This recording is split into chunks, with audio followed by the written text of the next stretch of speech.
예전에 TV에서 진품 명품이라고 하는 프로그램을 본 적이 있습니다. 이 프로그램은 옛 문서라든지 그림, 도자기 등을 가지고 와서 그 가치가 얼마나 되는가 이것을 전문가와 함께 알아보는 프로그램입니다. 이 프로그램의 묘미는 간혹 생각하지도 않았던 물건이 엄청난 가치를 지닌 것으로 판명된다는 것입니다. 그동안 집에서 아무렇게나 화병으로 막 쓰던 도자기가 알고 봤더니 고려청자였다든지, 집에 아무렇게나 걸려있던 그림이 알고 보니까 국보급의 보물이었다든지 이런 경우입니다. 시청자들은 이런 모습을 보면서 참으로 재미가 있는 것입니다. 그래서 저도 그 프로그램을 보면서 집안에 그림이 없나 혹은 글들이 없나 개인적으로 찾아보기도 했습니다. 물론 그런 것들이 나올 리는 없었습니다. 그런데 어느 날 한 출연자가 문서 하나를 가지고 왔습니다. 집안 대대로 내려오는 가보인데 한자로 기록되어져 있어서 이 문서의 내용이 무엇인지를, 그리고 얼마만큼의 가치가 있는 것인지를 알아보고자 한 것입니다. 그런데 감정 결과 정말 놀라운 일이 벌어졌습니다. 그 문서를 조사해 봤더니 집안 대대로 내려오던 그 문서가 노비 문서로 밝혀진 것입니다. 알고 봤더니 집안 대대로 노비 집안이었던 것입니다. 이 출연자는 그 노비 문서를 가보인 줄로 알고 지금까지 소중하게 보관해 왔던 것입니다. 재미있는 이야기 같지만 이 이야기는 오늘 우리들에게 한 가지 아주 귀한 교훈을 줍니다. 우리가 신앙의 삶을 살아가는 동안에도 착각이 있을 수가 있다는 것입니다. 지금까지 내 신앙은 진품 명품인 줄로 알았는데, 하나님께서 기뻐하시고 인정하시는 신앙인 줄로 알았는데, 그게 알고 봤더니 착각인 것입니다. 하나님 영광을 드러내지 못하는 신앙임을 깨닫게 되는 경우가 많더라는 것입니다. 여러분, 그렇다면 우리들의 신앙생활이 정말 가치 없는 가짜가 아니라 진정한 명품이요, 진정한 진품이 되려고 하면 어떻게 해야 됩니까? 오늘 본문의 말씀은 너무나도 귀한 한 가지를 말씀해 주고 있습니다.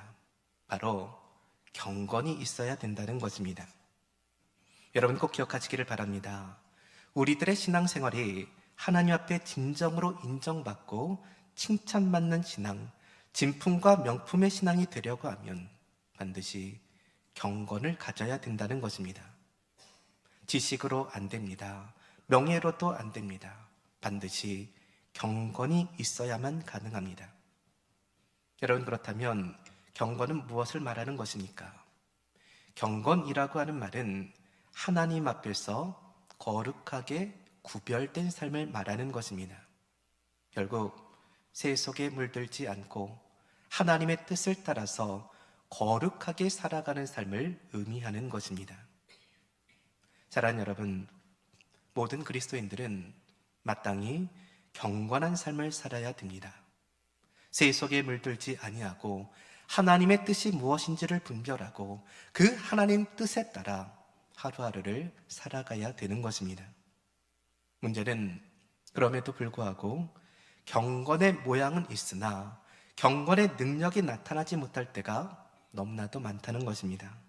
진품 신앙이 되지 못하고 명품 신앙이 되지 못하는 경우가 많다는 것입니다. 여러분, 그렇다면 우리가 경건한 삶이 되려면 어떻게 해야 됩니까? 오늘 본문의 말씀은 우리가 경건의 삶을 살아갈 수 있는 세 가지의 비결에 대해서 가르쳐주고 있습니다. 말하기는 참으로 타락하고 죄악 많은 세상 가운데에서 경건의 삶을 결단하고 경건의 삶을 살아가는 저와 여러분이 되시기를 바랍니다.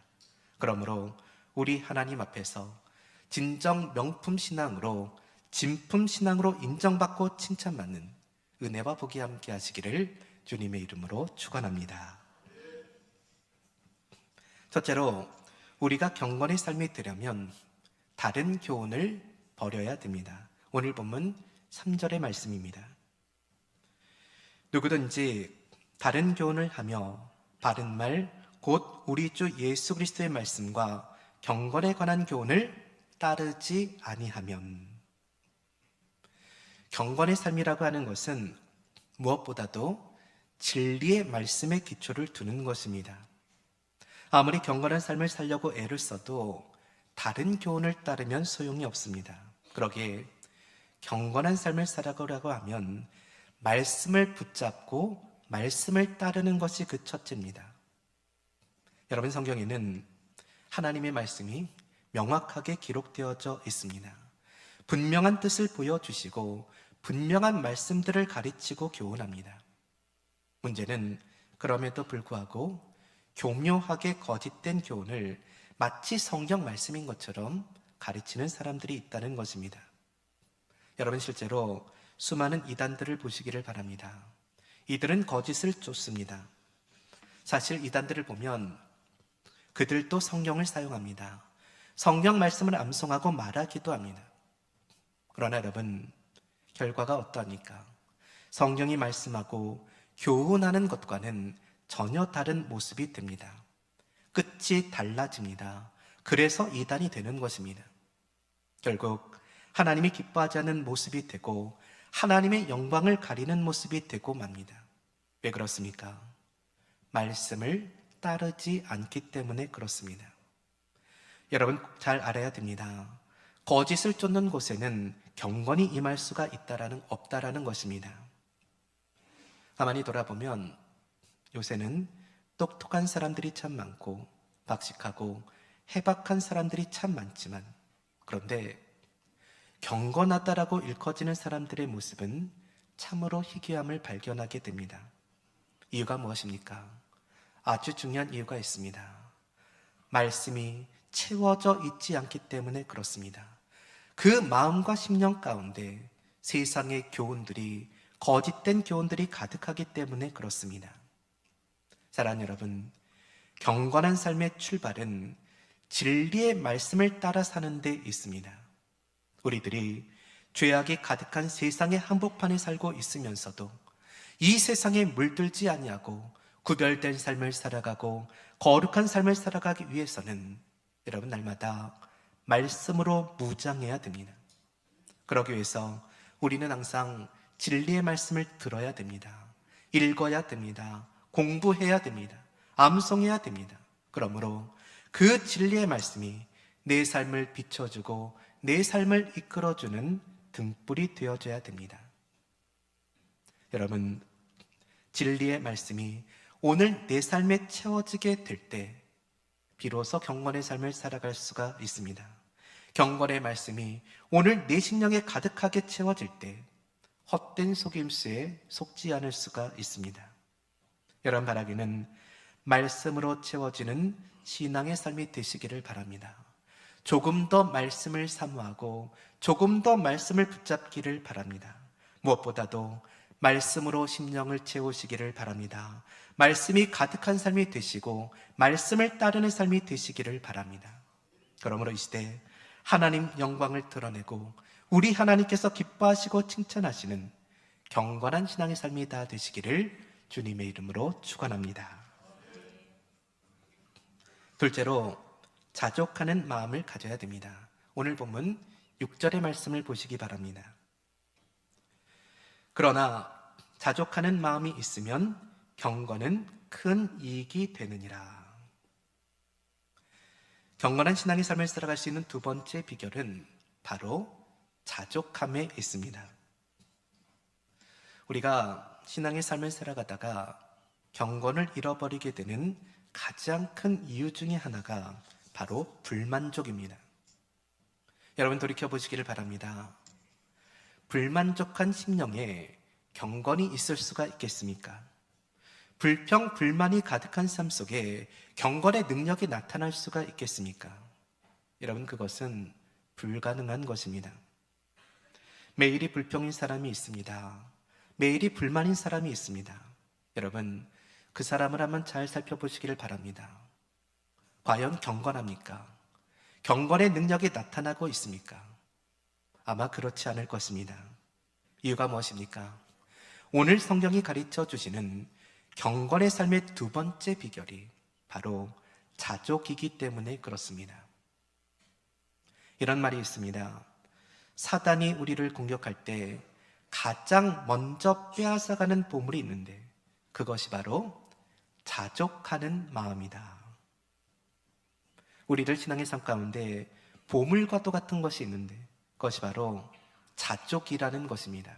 그래서 사단이 우리를 공격할 때는 제일 먼저 그 보물을 빼앗아가며 공격을 시작한다는 것입니다. 여러분, 자족이 없으면 불만이 생깁니다. 자족이 없으면 신앙생활에 적신호가 켜집니다. 자족이 없으면 넘어지는 신앙이 될 수밖에 없습니다. 여러분, 사단을 보시기를 바랍니다. 왜 하나님을 대적하게 되었습니까? 결정적인 이유 중에 하나가 자족함이 없었기 때문입니다. 한마디로 불만이 있었기에 결국 하나님을 대적하게 되었던 것입니다. 오늘 우리도 마찬가지입니다. 자족함이 없으면, 곧 불만만 있으면 경건의 삶을 살아갈 수가 없습니다. 하나님을 따르는 삶을 살아갈 수가 없고 하나님의 영광을 드러낼 수가 없습니다. 여러분, 그러기에 오늘 우리가 경건한 신앙의 삶이 되려고 하면 반드시 자족함을 배워야 됩니다. 이에 대해 사도 바울은 우리에게 너무나도 귀한 자족의 교훈을 줍니다. 빌립보서 4장 11절로 13절의 말씀입니다. 내가 궁핍함으로 말하는 것이 아니라 어떠한 형편에서든지 나는 자족하기를 배웠노니 나는 비천에 처할 줄도 알고 풍부에 처할 줄도 알아. 모든 일, 곧 배부름과 배고픔과 풍부와 궁핍에도 처할 줄 아는 일체의 비결을 배웠노라. 내게 능력 주시는 자 안에서 내가 모든 것을 할 수 있느니라. 사도 바울은 어떤 형편에 있든지 자족하는 비결을 배웠다는 것입니다.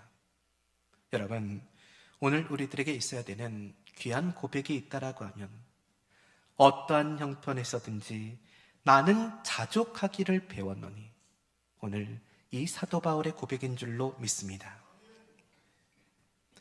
우리가 즐겨 부르는 복음성가 중에서 사람을 보며 세상을 볼 때라고 하는 찬양이 있습니다. 그 가사가 이러합니다. 사람을 보며 세상을 볼 땐 만족함이 없었네. 나의 하나님 그분을 뵐 때 나는 만족하였네. 저기 빛나는 태양을 보라. 또 저기 서 있는 산을 보아라.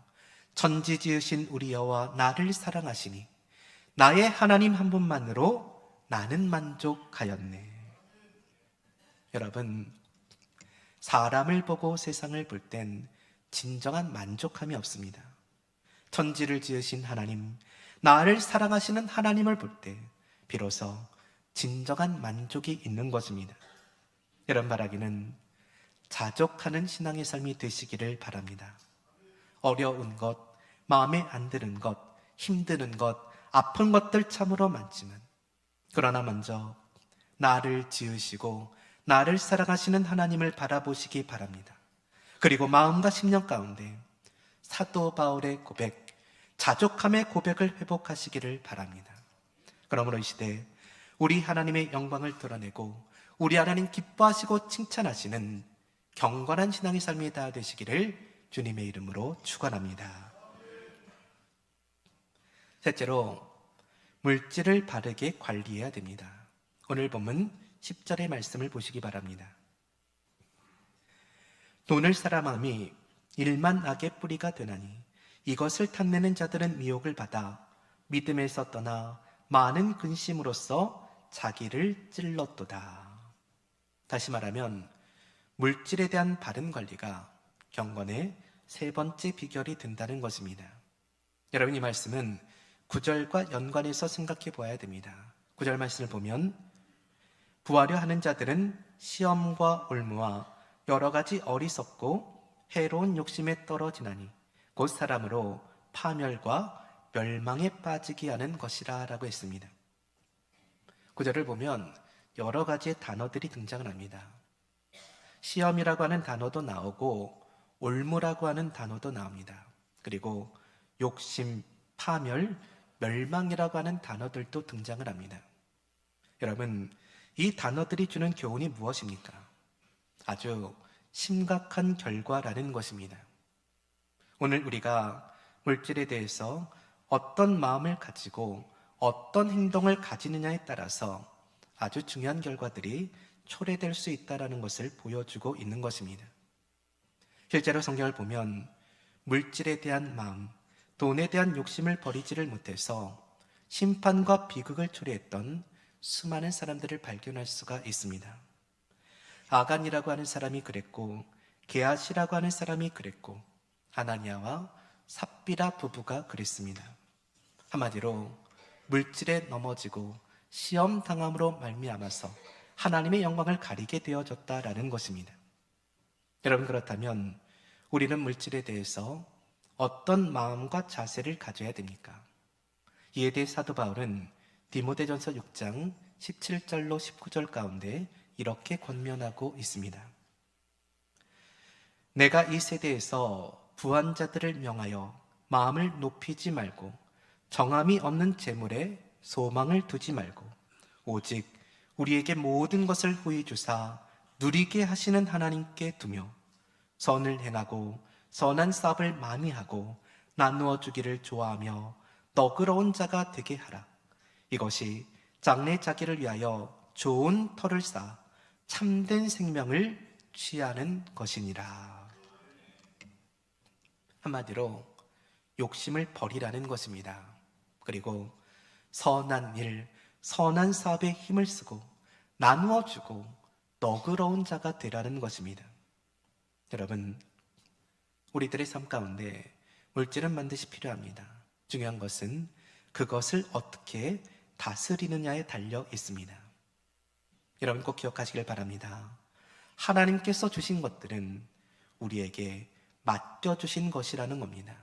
우리는 그것의 소유자가 아니라 청지기일 뿐이다라는 것입니다. 여러분, 그러므로 우리는 정함이 없는 재물에 소망을 두지 말아야 됩니다. 모든 것을 후히 주시고 누리게 하여 주시는 하나님께 소망을 두고 살아가야 됩니다. 그리고 조금 더 선한 일을 행하고 조금 더 나눠주기를 즐겨해야 됩니다. 이것이 경건의 신앙의 삶을 살아가는 세 번째 비결이요, 오늘 우리들에게 있어야 되는 신앙의 모습이 되어집니다. 사랑하는 여러분, 말하기는 물질을 바르게 관리하는 신앙의 삶이 되시기를 바랍니다. 물질에 시험 들지 마시고 욕심을 조금 내려놓는 은혜가 임하게 되시기를 바랍니다. 여러분, 물론 연약한 인생이기 때문에 때로는 욕심이 생길 때도 있고 때로는 청지기처럼 관리하기 어려울 때도 있을 것입니다. 그러나 내가 욕심내므로 누릴 수 있는 것이 아니고 세상의 것들로 가득해짐으로 행복해질 수 있다는 것을 안다라고 하면 이 시간 모든 것을 주시고 누리게 하여 주시는 하나님, 참된 생명을 취하게 하시는 하나님께 소망을 두는 신앙의 삶, 곧 물질 관리에 성공하는 신앙의 삶이 되시기를 바랍니다. 그러므로 이 시대 하나님의 영광을 드러내고 우리 하나님 기뻐하시는 경건한 신앙의 삶이 다 되시기를 주님의 이름으로 축원합니다. 말씀을 맺겠습니다. 하나님께서는 오늘 저와 여러분이 경건한 신앙의 삶이 되기를 원하십니다. 타락하고 죄된 세상 가운데에서 오늘 경건의 사람으로 하나님 영광을 드러내는 신앙의 삶이 되기를 원하십니다.